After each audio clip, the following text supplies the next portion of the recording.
मालेगांव का किला किसने बनवाया? इस सवाल के जवाब के लिए तारीखी किताबों का मुतालिया किया तो पता चला कि 1757 में मुगल बादशाह के जरिए राजा नारूशंकर को मालेगांव की जागीर मिली।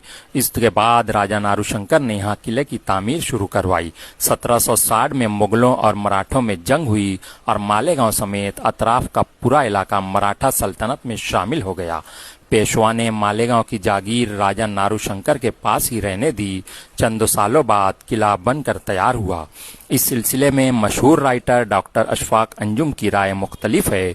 उन्होंने अपनी किताब में कई मराठी किताबों के हवालों से यह दावा किया है कि मालेगांव का किला राजा नारूशंकर ने तामीर नहीं करवाया था, बल्कि वो उनसे पहले किसी बादशाह के दौर की यादगार है।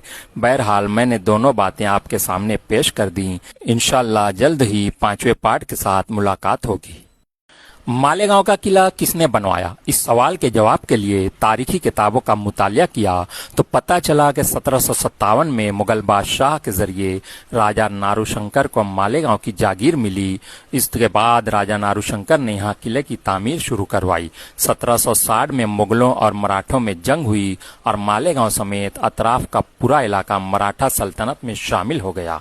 पेशवा ने मालेगांव की जागीर राजा नारूशंकर के पास ही रहने दी।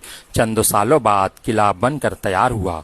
इस सिलसिले में मशहूर राइटर डॉक्टर अशफाक अंजुम की राय मुख्तलिफ है।